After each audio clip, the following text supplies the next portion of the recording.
예, 오늘 함께 은혜 나눌 말씀은 고린도전서 13장 1절부터 7절까지 말씀입니다.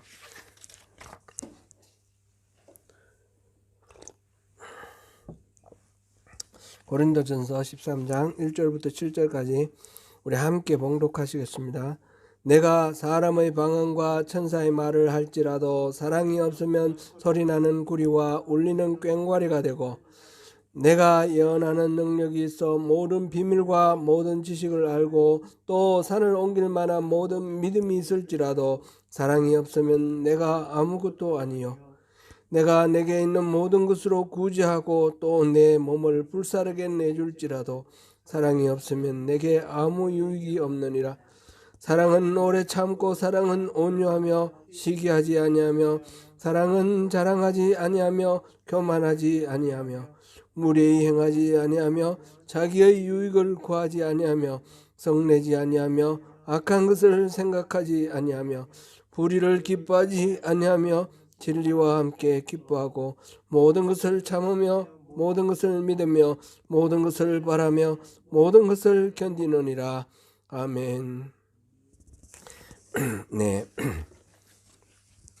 오늘은 성령의 은사에 관한 말씀 세 번째 시간입니다. 지난 두 주간 성령의 은사에 대해서 우리가 살펴보았는데요. 2주 전에 우리가 살펴본 내용을 한번 리뷰를 해보면 좋겠습니다. 2주간 은사에는 아주 다양한 은사들이 있다. 다양한 은사.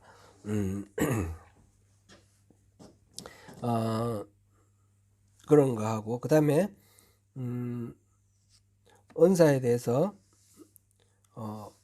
잘못 생각하면 안 되는 게 있는데, 은사를 신앙이 많이 깊어지고 성숙한 표시다 이렇게 생각할 필요는, 그렇게 생각하면 오류다라는 거죠. 전혀 그렇지 않은 경우들이 많다라는 거 봤고요. 그 다음에 또 은사는 우리가 뭔가 열심히 신앙생활을 했기 때문에 그게 주시는 하나님의 보상이다, 훈장이나 메달이다, 이렇게 생각해도 그거는 오류라는 겁니다. 우리가 무슨 공로를 세워서 우리에게 훈장으로 주시는 게 아니고 하나님이 선물로 주시는 것이다. 그러니까 우리에게 자랑할 건 하나도 없죠. 또 세 번째로 우리가 생각한 것은 우리의 신앙을 교리적으로나 또는 여러 가지 방법으로 서포트 해주는 신임이다, 이렇게 생각하는 것도 오류라는 겁니다. 은사를 받고 이단으로 빠졌는데 그 은사가 그대로 나타나는 경우들이 많이 있습니다. 그런 경우들을 보면 이게 은사가 나타난다고 옳다, 그렇게 말할 수가 없습니다.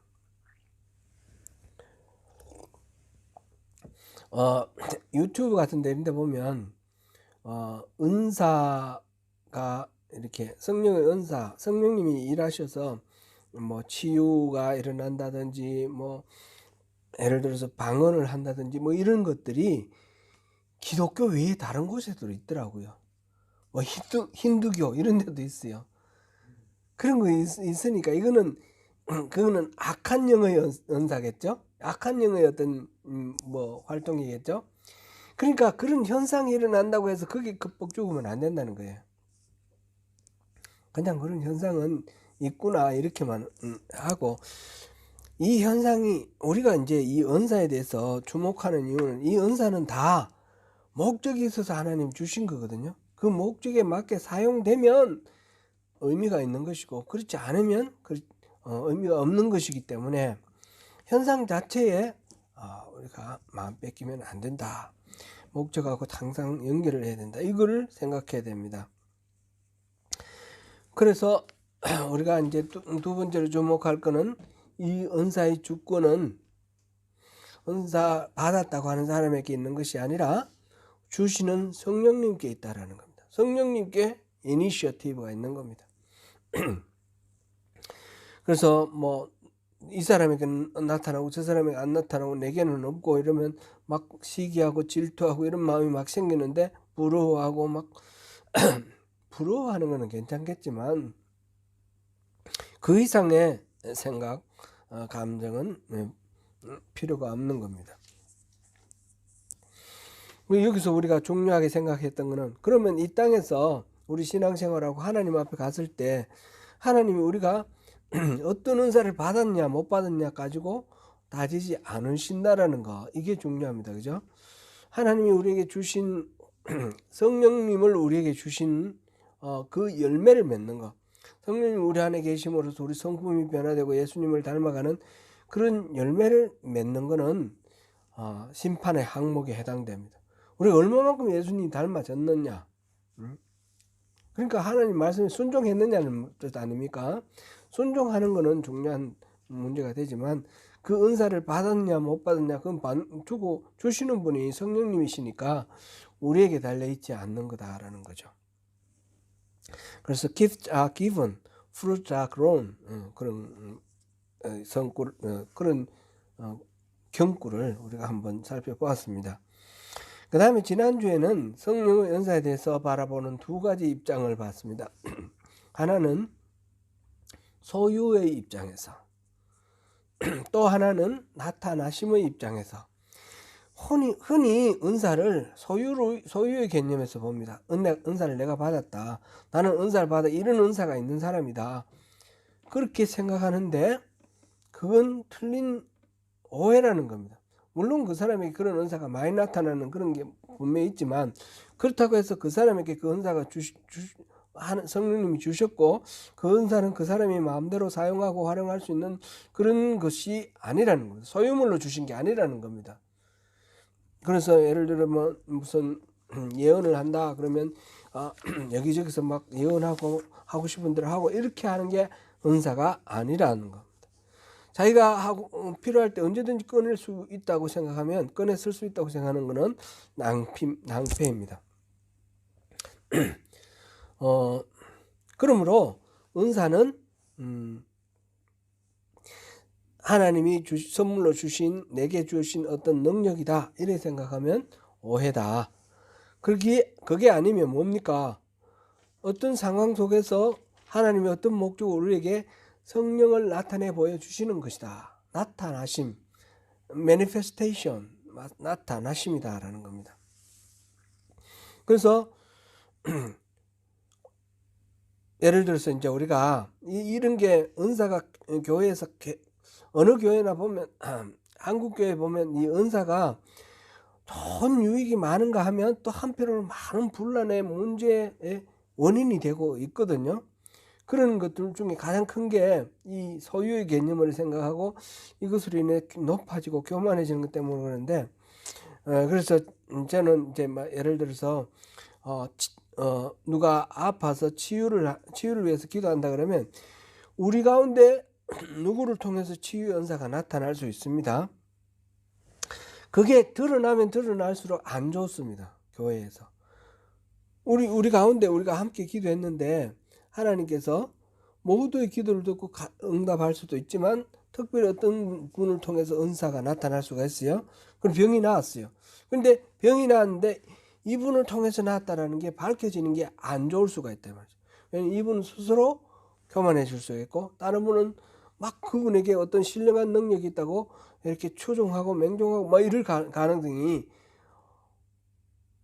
신앙의 일탈이 일어날 가능성이 높기 때문에, 그래서 가능하면 이제 제가 리더로서 어느 분에게 은사가 나타난다 그러면 그거를 드러내지 않는 게 좋습니다.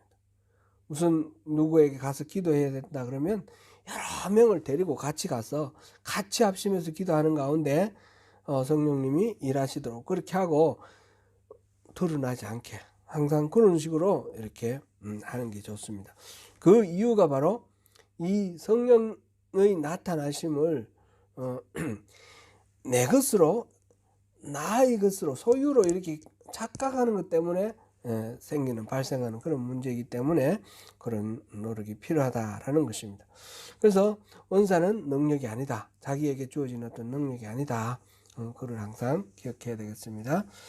은사가 나타나는 데는 대체적으로, 이건 뭐 예외 없이 그렇다라기보다 일반적으로 단계가 있는데 4가지 단계가 있다고 그랬습니다. 첫 번째로는 임무, 또는 역할 이렇게 말할 수 있는 거. 영어로는 롤이 있습니다. 어떤 뭐 교회에서 교사라든지 뭐 성가대원이라든지 이런 걸 처음에 이렇게 하게 될 때에 특별히 은사가 있어서 그렇게 하는 것이 대부분 아니라는 거예요. 그냥 성가대가 필요한데 어떻게 구성을 할까 해서 다른 뭐 이렇게 봉사하는 활동하고 배를 해서 또 이렇게 할 수 있는 사람, 또 은사하고 좀 차원이 다르지만 달란트가 좀 있는 사람, 이런 사람들 중심으로 해서 이렇게 성가대를 구성해서 성가대로서 롤에 성실하게 순종을 하는 경우에 영 안 맞는 경우도 있고 하나님이 은사를 주시는 경우도 있어요.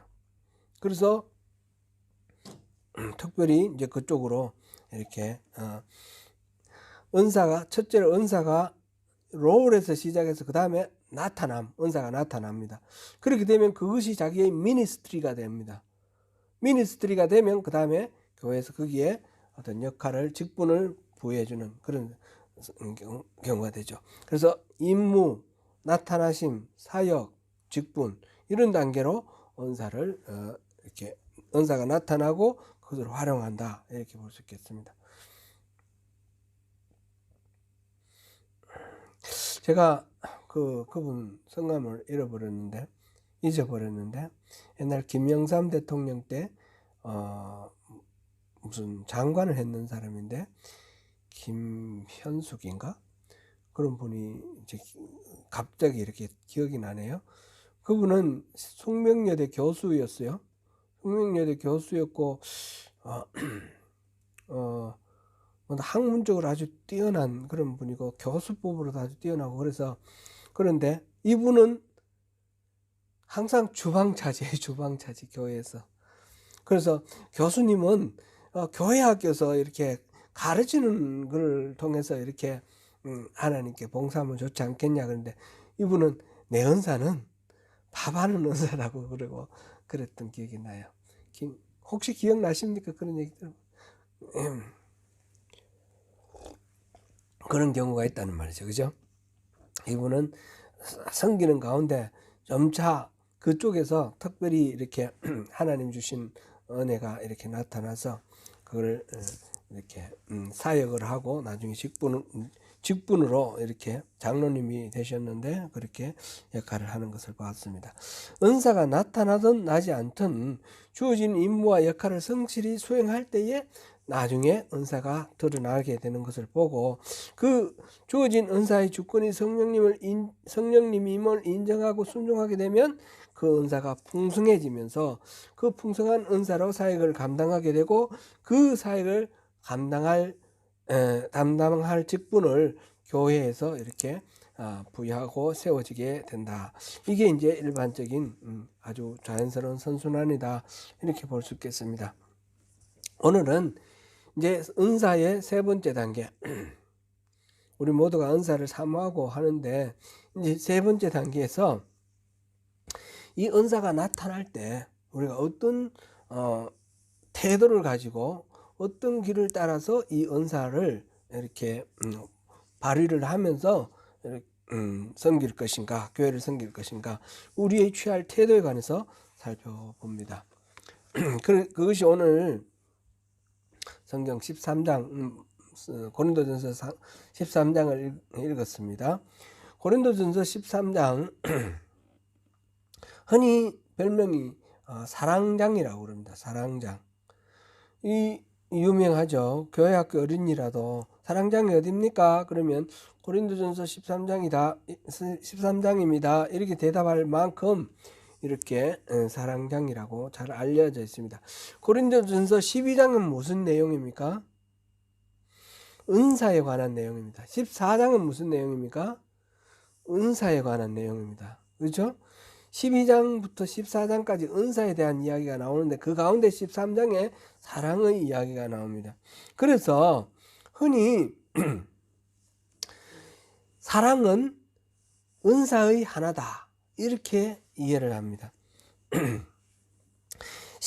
고린도전서 13장 우리 방금 읽었는데 펼쳐 놓으셨죠? 거기서 12장 31절을 한번 보겠습니다. 12장 31절 같이 읽어봅니다. 너희는 더욱 큰 은사를 사모하라. 내가 또한 가장 좋은 길을 너희에게 보이리라. 그러고 난 뒤에 내가 하면서 사랑의 이야기가 나옵니다. 그러니까 가장 너희는 더욱 큰 은사가 뭐냐? 바로 이 사랑 아니냐? 이렇게 생각하는 경우가 많단 말이죠. 그런데 14장 1절을 한번 읽어보겠습니다. 14장 1절 사랑을 추구하며 신령한 것들을 사모하되 특별히 예언을 가지고 하려고 하라. 지금 신령한 것들을 사모하라 라는 말이 이어져 나오는 겁니다. 그러니까 12장 31절과 14장 1절이 이어지는 말입니다. 여기도 은사에 대한 이야기고 여기도 은사에 대한 이야기고, 그러니까 이 13장은 하나의 관로 안에 들어있다 이렇게 생각하면 되겠고요. 이게 바로 너희는 더욱 큰 은사를 사모하라 라는 말과 이어지는 것이 사랑이 아니라 그것은 특별히 예언을 하려고 하라 했는데 더욱 큰 은사는 예언이다 이렇게 연결되는 거로 보면 더 자연스럽습니다. 그러면 그런 것들 예언을 비롯해서 여러 가지 것들, 그러면 13장은 뭔가, 관로 안에 뭐가 들어있는가? 이거는 은사가 있을 때에 그 은사를 어떻게 활용하느냐, 성령의 은사를 활용할 때 지켜야 할 태도, 곧 사랑의 길에 대해서 말하는 것이다 이렇게 생각하면 조금 더 순리적으로 납득이 됩니다. 지금 고린도전서 13장 1절부터 3절까지 네 가지 은사를 언급하고 있는데, 내가 사람의 방언과 천사의 말을 할지라도 사랑이 없으면 나는 소리 나는 구리와 울리는 꽹과리가 되고, 이 방언 이야기가 나왔고요. 그 다음에 2장에는 예언하는 능력이 있고, 그 다음에 모든 비밀과 모든 지식을 알고 산을 옮길 만한 모든 믿음이 대한 이야기가 있고, 그 다음에 3절에 가니까 구제가 나왔어요. 모든 것을 구제. 보니까 이런 은사와 사랑의 관계가 나와 있는 거예요. 그죠? 이런 은사도 보통 은사가 아니에요. 아주 대단한 은사예요. 방언 얘기를 하면서 천사의 말 나와요. 천사의 말. 천사의 말을 할지라도 사랑이 없으면 울리는 꽹과리 소리와 마찬가지다 그랬으니까, 사랑이라는 거는 이 방언 예언 이거 외에 또 다른 하나의 어떤 은사라기보다는 이 방언을 하는데 반드시 있어야 할 한 요소, 이렇게 보는 게 맞겠죠. 방언에 이 사랑이라는 요소가 들어있어야만 이게 제대로 방언이 되고, 이게 빠져버리면, 방언에 이게 빠져버리면 울리는 소리나는 구리와 울리는 꽹과리가 되는 거예요. 심지어 이 방언 중에 천사의 말이라 할지라도 사랑이 빠져버리면, 그 예언하는 능력이 있는데 그게 막 모든 비밀과 지식을 다 알아요. 그런데 사랑이 없으면 어떻게 되죠? 아무것도 아니라고 그랬어요. 아무것도 아니라. 산을 옮길 만한 믿음이 있는데 이 믿음이라는 이 은사에 사랑이 들어있어야 되는, 사랑이 빠져버리면 이 아무것도 아니라니까. 이 사랑이라는 거는 이 지금 네 가지 언급된 이 은사들이 작용할 수 있도록 하는 중요한 요소라는 거예요. 그죠? 말하자면 자동차가 있는데, 자동차 롤스로이스도 있고 포드도 있고 많이 있는데 기름 없으면 이거 못 움직이잖아요. 기름 같은 그런 존재. 차의 종류로 하나 사랑이 있는 것이 아니고, 이 은사의 종류 중에 하나의 사랑이 있는 게 아니라 은사를 움직이고 작동하게 하는 중요한 요소로 에너지원, 구동장치, 구동력으로 이런 게 사랑이라는 게 있다라는 거죠. 사랑이라는 관계가 납득이 되죠. 이 문맥상으로 봤을 때는 사랑은 또 하나의 은사가 아니라 이런 은사들을 움직이는 작동 원리라는 것을 우리가 볼 수 있습니다. 그러므로 이걸 통해서 우리가 이해할 것은 모든 은사는 사랑의 길을 따라서 활용되어야 된다. 은사가 행해져야 된다라는 것을 알 수가 있습니다. 그러면서 사랑이 어떤 식으로 작동하느냐라는 것이 그 다음에 4절부터 7절까지 내용입니다. 사랑은 오래 참고, 은사는 오래 참는 방법으로 은사가 나타나야 된다는 거죠. 이런 식으로 사랑은 온유하며, 온유하니까 은사는 나타날 때 사랑의 요소로 작동해야 되는데 온유라는 요소를 통해서 작동돼야 된다는 거죠. 그러니까 여기서부터 4절부터 7절까지는 사랑의 특성을 나타냈는데, 이 사랑의 특성들을 통해서 이 은사가 나타날 때는 이런 특성을 반영을 해서 나타나야 된다. 이렇게 우리가 이해할 수 있겠습니다. 오늘은 이 말씀은 내용은 그래서 매우 단순합니다. 사랑의 특성을 이해하고 그 사랑의 특성대로 우리가 우리에게 어떤 은사가 나타날 때 그렇게 우리가 활용하고 섬겨야 된다. 이렇게 하면 되는 거죠. 첫 번째가 오래 참음으로 행해야 됩니다. 은사는, 모든 은사는 사랑이라는 것은 오래 참는 거기 때문에 오래 참음. 여기서 오래 참는다라는 것은 지금 4절부터 7절까지 읽었는데 7절에도 모든 것을 참으며 나와 있죠. 그리고 또 맨 끝에 모든 것을 견디느니라 이렇게 나와 있죠. 그럼 참는 게 세 가지가 나와요. 그죠? 참는 게 세 가지가 나오는데 첫 번째하고 마지막 게 가장 중요한 참음인데, 첫 번째 거는 사람들과 관계 속에서 참는 겁니다. 예를 들어서 상대가 무례한다 할지라도 그것 때문에 화내지 않고, 상대가 나를 속였다 할지라도 그것 때문에 분노하지 않고, 그래서 사람이 어떤 이유 없이 나한테 막 화를 내고 막 이런 경우도 있잖아요. 그러면 저 사람이 지금 무슨 일이 있을까? 그거를 생각하고 배려하고 이해하려고 하면 우리가 화를 안 내도 되는 거잖아요. 스티븐 코비라는 사람이 쓴 성공하는 7가지 법칙, 이런 책이 있었죠. 거기에 보니까 제가 그 책 내용은 생각이 안 나는데 그 머릿말에 있었던 이야기가 생각나요. 스티븐 코비가 그 머릿말에 이런 말을 썼어요. 어느 날 저 뉴욕 지하철을 탔는데 사람들이 이제 뭐 꽉 이렇게 밀집해 있지는 않고 드문드문 이렇게 앉아 있는데 어떤 젊은 신사가 애 2명을 데리고 탄 거예요. 탔는데 이 애 둘이, 어린애가 한 뭐 6, 7살 이렇게 되는 애들이 둘이가 막 장난치고 떠들고 까르르 웃고 그러는 거예요. 그러면 웬만하면 좀 이렇게 시끄럽게 하지 말고 다른 사람한테 폐해가 되지 않도록 이렇게 말려야 되는데 말리지 않고 놔두는 거예요. 그러니까 막 까르르 하더니 막 뛰어다니고 막 여기 왔다 갔다 하고 이러니까 사람들이 다 인상을 찌푸리는 거죠. 그런데 그 아버지 같은데 아버지는 아무 말도 안 하고 그냥 바라보기만 하는 거예요. 애들만 바라보고 있어요. 애들은 막 장난치고 난리를 치는데, 그래 옆에서 보다 못해가지고 여보세요 젊은이, 저 애들이 저렇게 막 시끄럽게 떠들고 왔다 갔다 하고 사람들에게 불편을 끼치는데 좀 애들 못 그러게 말려야 되는 거 아니겠어요? 애들이 왜 저렇게 지금 떠들고 웃고 그래요? 그러니까 이 사람이 참 그렇죠. 애들은 참 진짜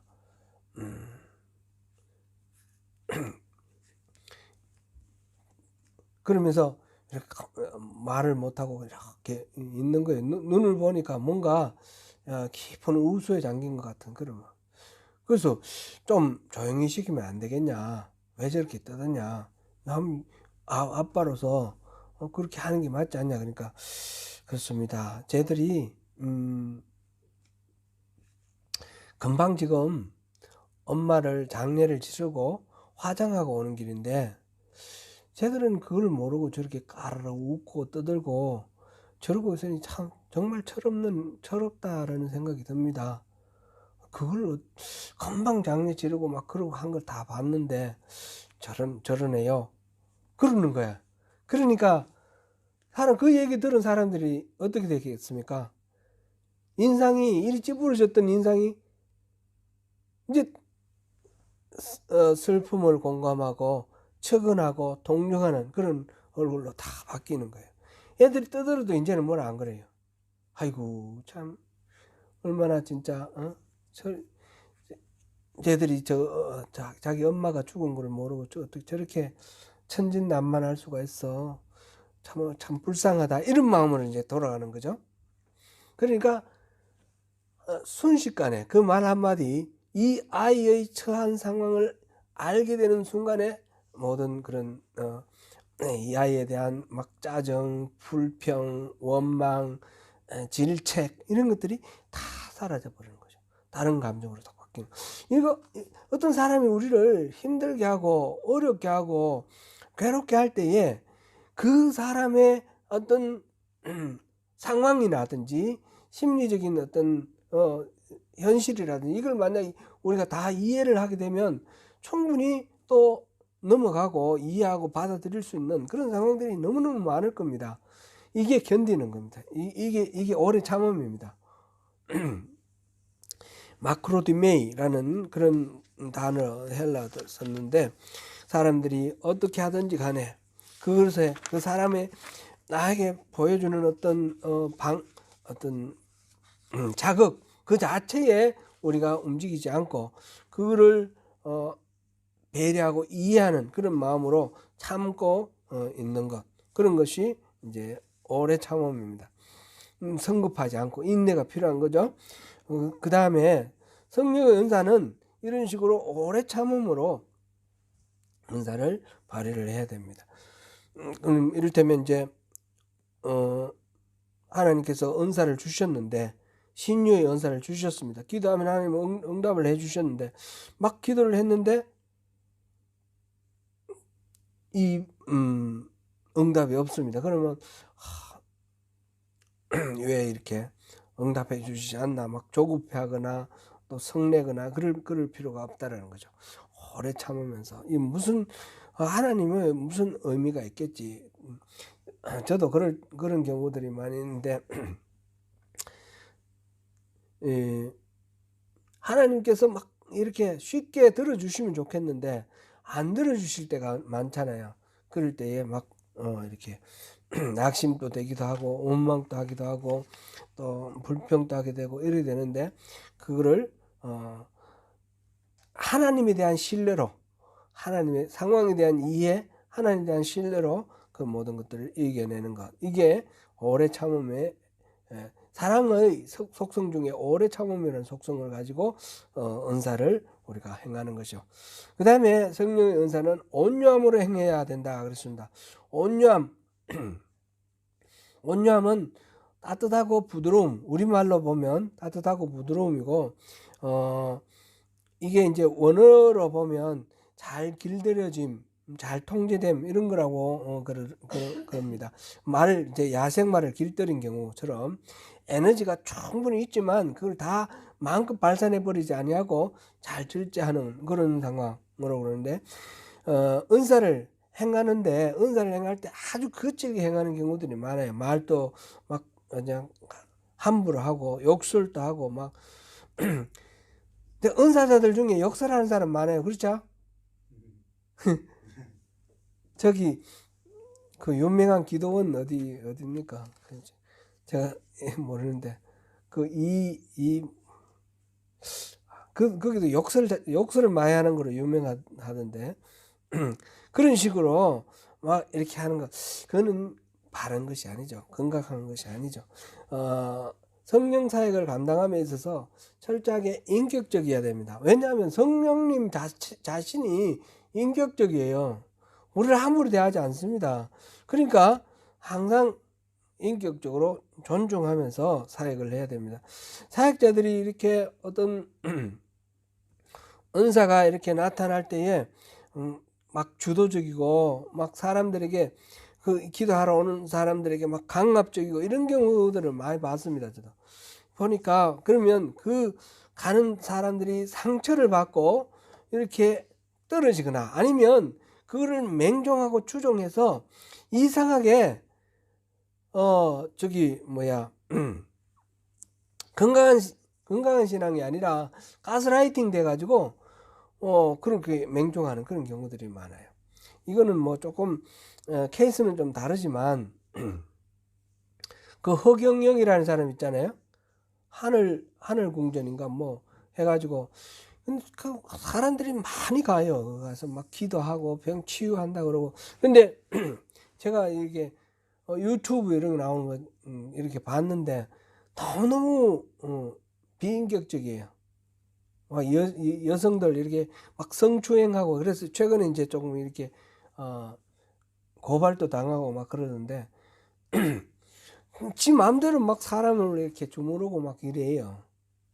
이거는 그는 뭐 사역자 성령 받은 건 아니니까 케이스는 다르지만 성령의 경우에도 그렇게 하면 안 된다라는 거죠.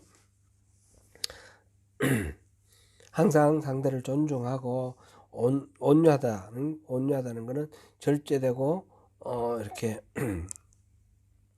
부드럽고 따뜻하고 선하게 그렇게 대하는 거죠.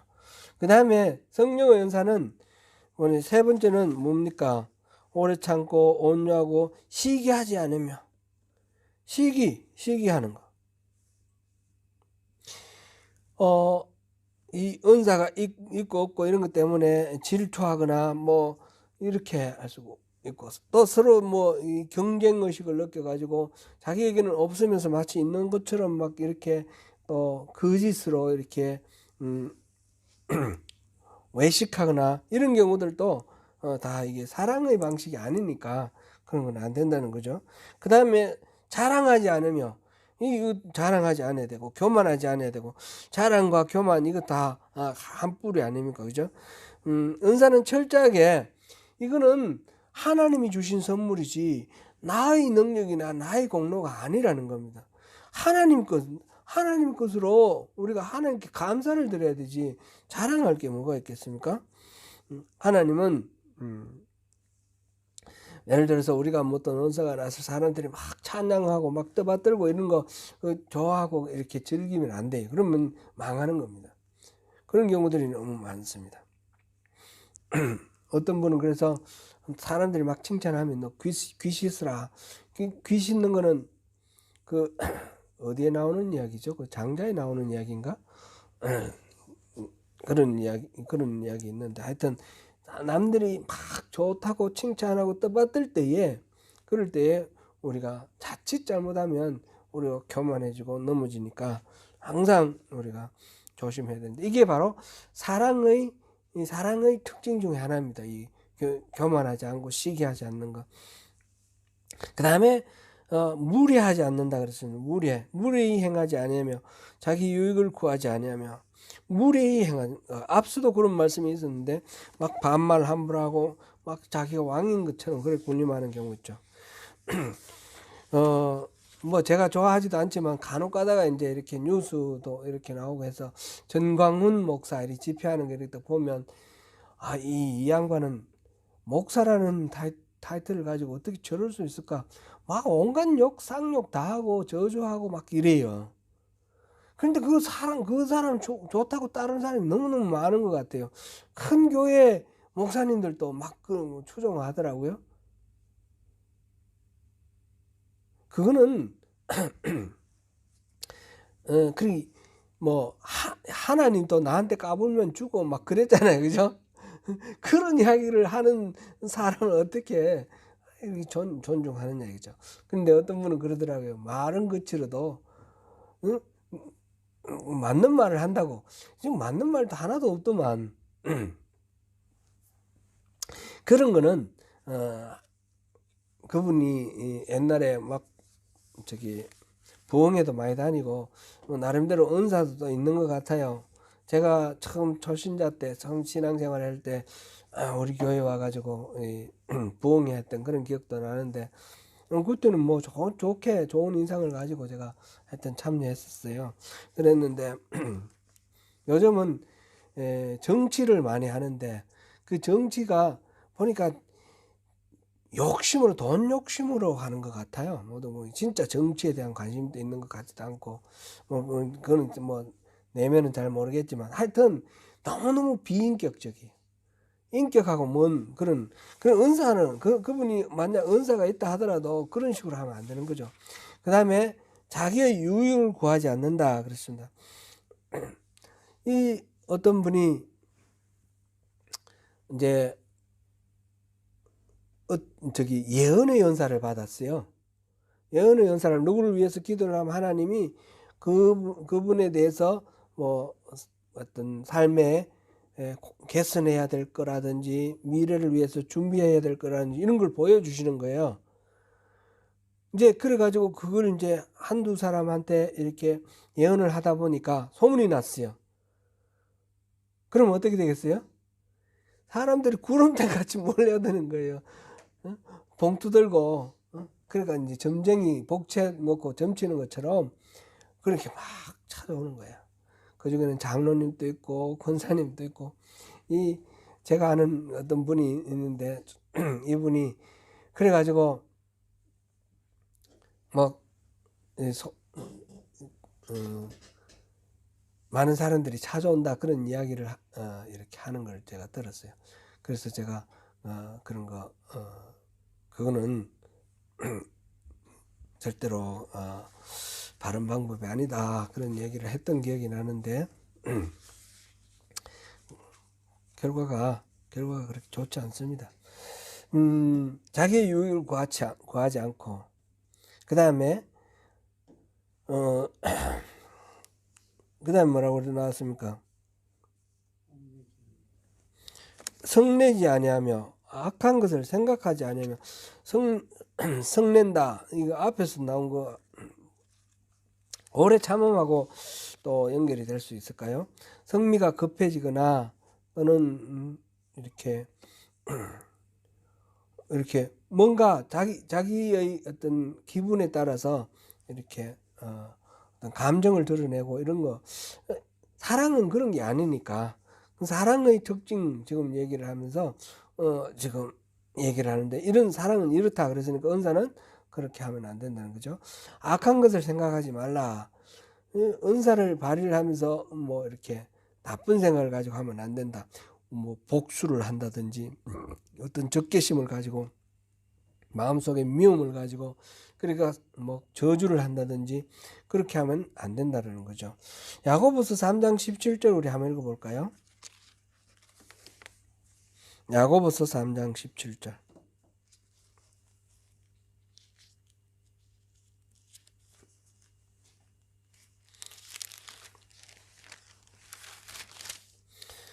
같이 읽습니다. 시작. 오직 위로부터 난 지혜는 첫째 성결하고 다음에 화평하고 관용하고 양순하며 긍휼과 선한 열매가 가득하고 편견과 거짓이 없나니.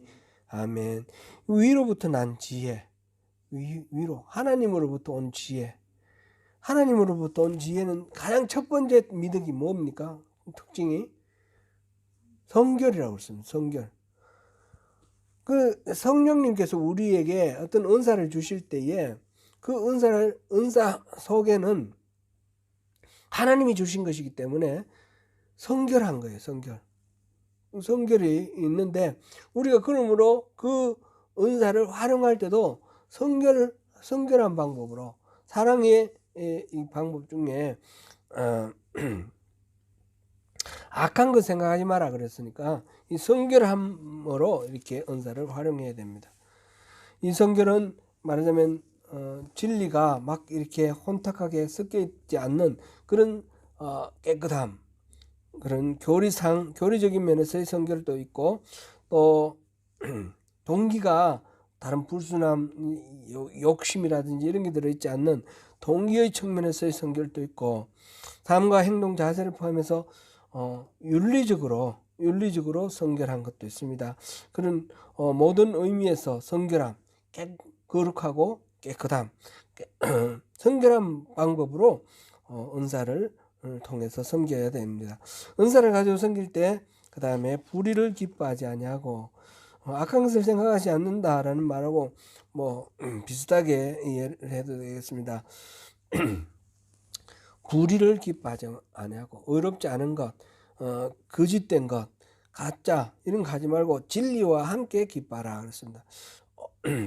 하나님이 모든 것들을 다 보시고 아신다는 것을 생각하면 우리가 뭔가 하나님 속을 일은 없지 않습니까? 우리가 아무리 꾸미더라도 그러니까 하나님을 두려워하는 마음이 있으면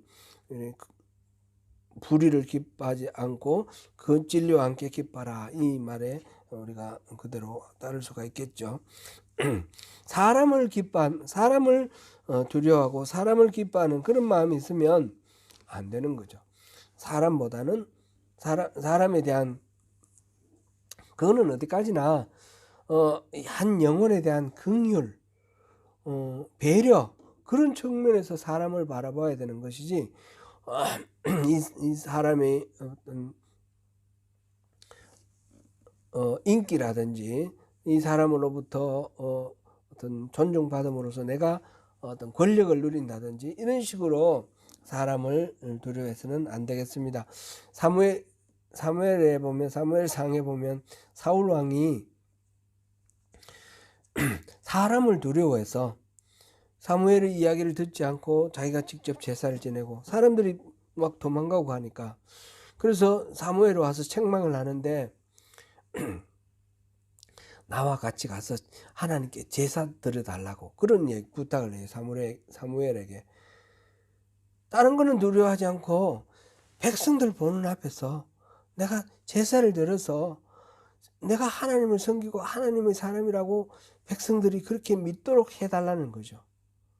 하나님이 이미 버렸다 그러는데 하나님 버린 것에 대해서는 아랑곳하지 않고 사람들로부터 버림을 당할까 봐 그것을 두려워하는 그런 사울 왕의 패역한 모습이 보이는데 그런 게 사람을 두려워하는 것이 아니라 하나님을 두려워하는 겁니다.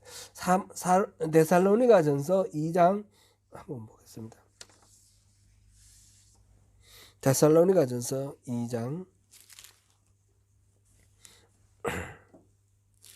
4절 5절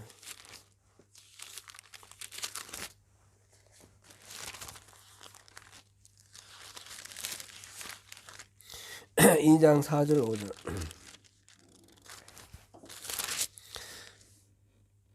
같이 읽습니다. 시작. 오직 하나님께 옳게 여기심을 입어 복음을 위탁받았으니 우리가 이와 같이 말하면 사람을 기쁘게 하려 함이 아니요 오직 우리 마음을 감찰하시는 하나님을 기쁘시게 하려 함이라. 너희도 알거니와 우리가 아무 때에도 아첨하는 말이나 탐심의 탈을 쓰지 아니하는 것은 하나님이 정언하시느니라. 아멘. 바울 사도는 이렇게 하나님만 기쁘시게 하고자 하는 그런 자세로 하나님의 말씀을 전했습니다. 최근에 우리가 매일 성경 하는데 어젠가요? 그저께인가요? 그 베드로가 성령 체험을 하고 난 뒤에 성령을 받고 난 뒤에 담대하게 이제 하나님의 큰 일을 복음을 선포를 하는데 그죠? 그러니까 이제 잡혀갔어요. 공회에 잡혀가 가지고 너는 다시는 이 이름으로 말하지도 말고 전파하지도 말라. 이 이름이라는 건 예수 그리스도 이름입니다.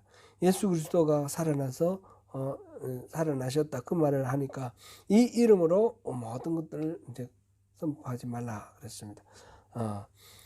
그때 성전 미문 앞에 있는 안전뱅이를 40년 된 안전뱅이를 일으키고 난 후의 일이죠. 그렇게 됐는데 그랬을 때에 공회에서 선고를 내렸는데 이 이름으로 말하지 말라. 그랬을 때 베드로와 요한이 뭐라고 말했습니까? 하나님 앞에서 너희들 말 듣는 게 옳으냐? 하나님 말씀 듣는 것이 옳으냐? 우리는 보고 들은 것을 말하지 않을 수 없다. 이렇게 말했습니다. 그죠? 그런 마음. 그런 마음, 우리가 그런 마음을 가지면 되겠습니다. 그 다음에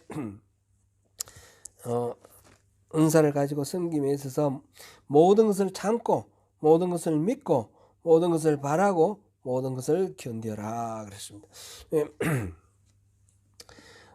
신뢰하고 또 기대와 소망을 가지고 또 이렇게 은사를 활용하고, 마지막에 견디라, 이거는 휘포메네라는 그런 헬란 말인데, 아까 그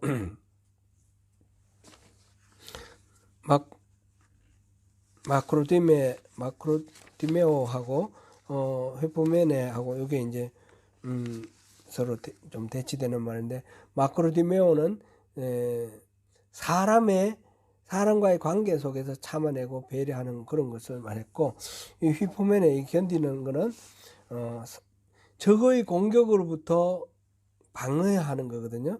원래의 의미가. 그러니까 외부로부터 닥쳐오는 모든 스트레스, 모든 억압, 모든 어떤 상황의 어려움, 이것을 이겨내고 견뎌내는 그런 것을 말합니다. 그래서 은사를 활용할 때는 이게 바로 사랑의 원리인데, 이런 사랑의 원리대로 은사를 발휘를 해야 된다라는 것입니다. 이제 말씀을 맺도록 하겠습니다. 성령의 은사를 사모하시기를 바라고, 교회를 세우기 위해서 우리에게 주시는 은사로 사역에 활력과 기쁨을 얻으시기를 바랍니다. 무엇보다도 중요한 것은 그 모든 은사는 오늘 이제 세 번째 날, 은사에 대한 세 번째 날, 이 모든 은사는 사랑의 길로, 사랑의 방식으로, 사랑의 태도로 은사를 발휘하고 활용해서 하나님이 주시는 그 모든 사명들을 감당해내는데 우리가 나가야 할 것입니다. 주님 안에서 하나님의 동력자로서 삶의 신실한 가운데 성령의 나타나심이 풍성하고 많은 결실을 맺는 저와 여러분 되시기를 축원합니다.